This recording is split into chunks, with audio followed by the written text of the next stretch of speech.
Alrighty then, so this video was originally planned for release in like December, however it got pushed, and then we did the whole entire channel switch up thing with the plan. But as you can see, this video is a little bit long, and it was a long script, and I didn't want to throw it away, so here it is now. But from this point on, it's new stuff, it's for the basics, it's good, let's go. So today we're going to be giving some DM advice as to how I challenge my players. Now that is challenge and engage, that is not disrupt, conflict with. That is how to give them a fun experience in this game without feeling like you are fighting them. This is not going to be generic. This is going to be a specific breakdown about how I challenge them based on their class and their archetype, and how you can challenge yours too. And to make this even easier to digest, I broke it down first by archetype, and then below that, the classes that usually occupy that. That way, each DM can get exactly the kind of help that they need to get a better grip on their tables and create a more fun and diverse game. Most importantly, I've designed this to be about how you can challenge your players without making it feel like you want to harm them. To instead give them a challenge, one that is tailored for them, make sure that they enjoy the act of playing and rolling once again. And so without further ado, let's get into this. The first archetype that we're going to be talking about today is the mage. This archetype is typically defined by their lack of armor wearing and a high propensity for magic. The mage has a lot of strengths, but also some glaring weaknesses that make them fairly easy to creatively challenge. Most mages have a subclass that lets them play a more fightery type, but usually mages follow these general rules. The classes within this archetype are the Bard, Sorcerer, and Wizard, and you might ask, why not Warlock too? Because they play differently, and it's my video, so they're coming later. When it comes to mages, if you go too hard, they're screwed. They lack the hit points of more fightery classes and the armor class of any other kind of class in the game. So you have to play it pretty smart, or you'll kill them with whatever you use to threaten the other classes. So what do I usually do to challenge these kind of characters? Distance minions.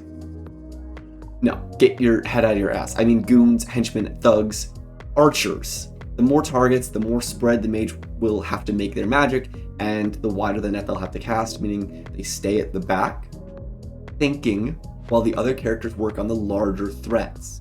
But we'll get to them later. Mages now.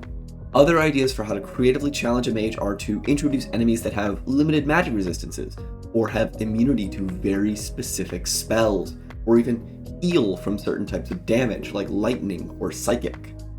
And the last suggestion I have for pure mages today is to introduce not just an enemy spellcaster, but an anti-mage, one who uses things like counterspell and anti-magic field and other things like that as often as they can, and it's up to the mage to outsmart them, to trick them into using their reaction to counterspell a cantrip, or focus in on an area that your mage wants them to while they get around the side and get past them.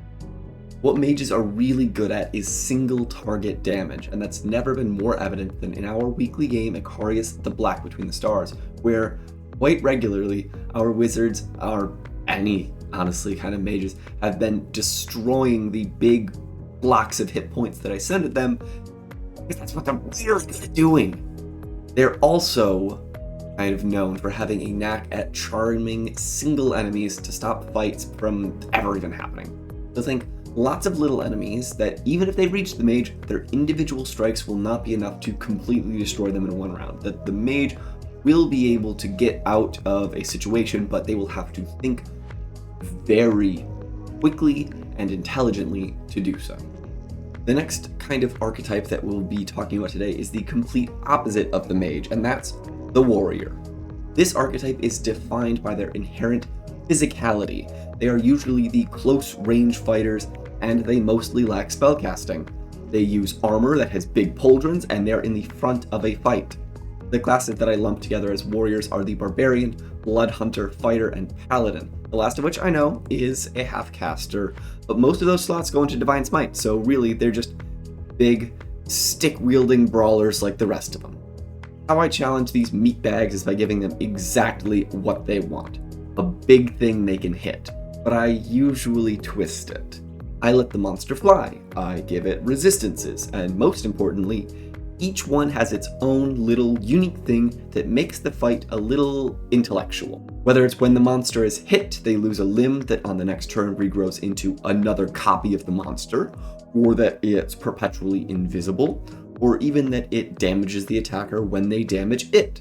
Something has to stick out with each fight and act as a lesson to think quicker and more on their feet next time to avoid falling for traps multiple times in a fight.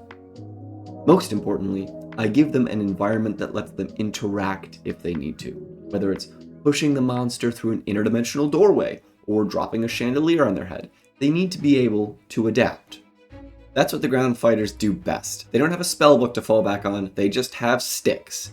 And sticks can do a lot when it's a fire, you have to say. Warriors are really good at damage buildup. They can hit 2, 3, 4 times in a turn for 10, 20, 30 damage each time. And over the course of a fight, that's a lot of damage. So give them something to stack that on. Wasted damage is never fun as a brawler, so give them what they need. Make that their challenge. Give the monsters unique weaknesses and special features that can be taken advantage of. Let them have fun.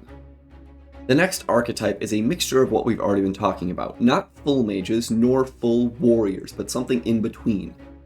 Battle mages.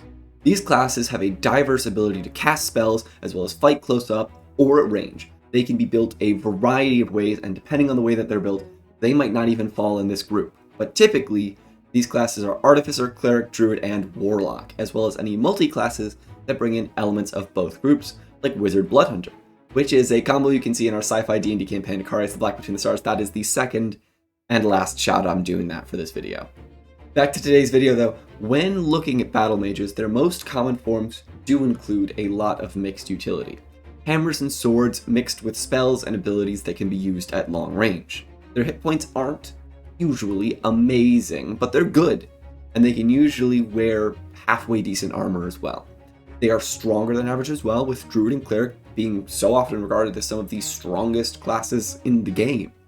These are the classes that are usually targeted for, like intentionally.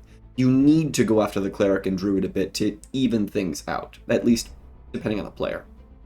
When it comes to tackling these kinds of builds, I usually like to create a mix of challenges. Bring in one big guy with a lot of little ones to back him up, have them target the other members, but also focus in on the battle mage enough that they feel like a genuine threat. The battle mage needs to be stretched thin. They need to be thinking very carefully about each action they take. Is healing the Barbarian worth it, or do I need to get in there and fight alongside them to end this? Another thing that I like to think about with these guys is to give them something very specific to do, because they clearly don't already have enough on their plates. They need even more. Battle mages each have a gimmick. Whether they tinker, they heal, they shapeshift, or they eldritch blast, they have something they're known for, and so I like to let them do it. Make sure that if you have a battle mage in your party, you make them feel seen and not used. They are just as much of a member as everyone else. So for Artificers, give them a problem to solve. Clerics, a divine revelation to be had or used. Druids need something unique, like a beast to fight or befriend, or a small hole to squeeze through, or a weakness to take advantage of. And lastly, Warlocks, they need distance, and fewer enemies. They have nukes and Gatling guns with limited uses, so consider that if they are your only battle mage. And after that, we move on to our last group, the Outcasts. The Outcasts, as I call them, or the Experts, as D&D is now wanting to call them, are the Monk, Ranger, and Rogue. They are not warriors necessarily, they're different, and so we treat them differently.